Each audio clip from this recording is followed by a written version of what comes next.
সম্মানিত ভিউয়ার্স, আসসালামু আলাইকুম ওয়া রাহমাতুল্লাহি ওয়া বারাকাতুহু। আশা করি সবাই আল্লাহর অশেষ রহমতে ভালো আছেন, সুস্থ আছেন।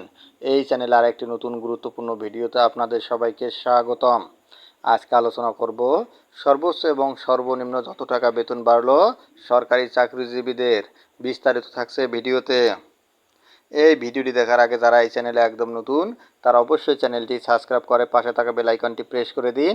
আর যারা ইতিমধ্যে সাবস্ক্রাইব করেছেন তাদেরকে জানাই অসংখ্য ধন্যবাদ। সর্বোচ্চ এবং সর্বনিম্ন যত টাকা বেতন বাড়লো সরকারি চাকরিজীবীদের।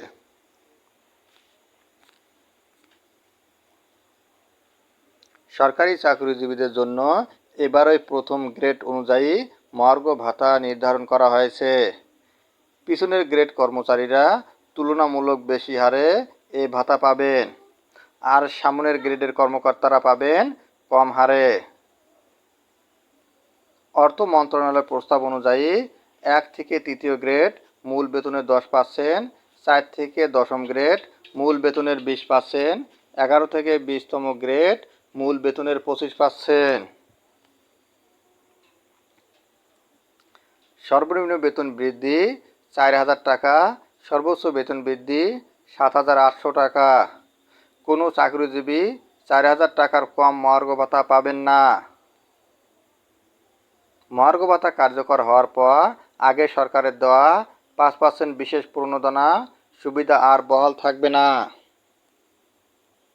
পেনশনভোগী কর্মকর্তা কর্মচারীরাও এই মহার্ঘ ভাতা পাবেন।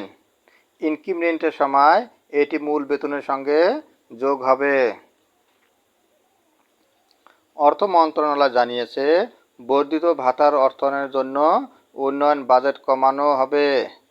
ফেব্রুয়ারি মাসের বেতনের সঙ্গেই এ ভাতা কার্যকর করার পরিকল্পনা রয়েছে।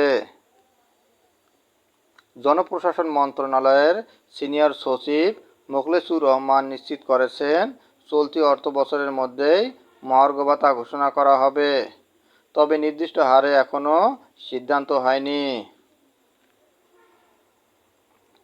2015 সালের পে স্কেলের পর থেকে সরকারি চাকরিজীবীদের বেতন বাড়েনি, কিন্তু এ সময় নিত্য প্রয়োজনীয় দ্রব্যের মূল্যস্ফীতির চাপ বেড়েছে।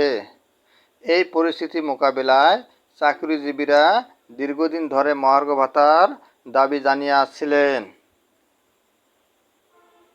মহার্ঘ ভাতা নির্ধারণের গঠিত কমিটি জাতীয় বেতন স্কেল 2015 এর আওতায় মহার্ঘ ভাতার প্রযোজ্যতা ও প্রাপ্যতার বিষয় পর্যালোচনা করে সুপারিশ করেছে।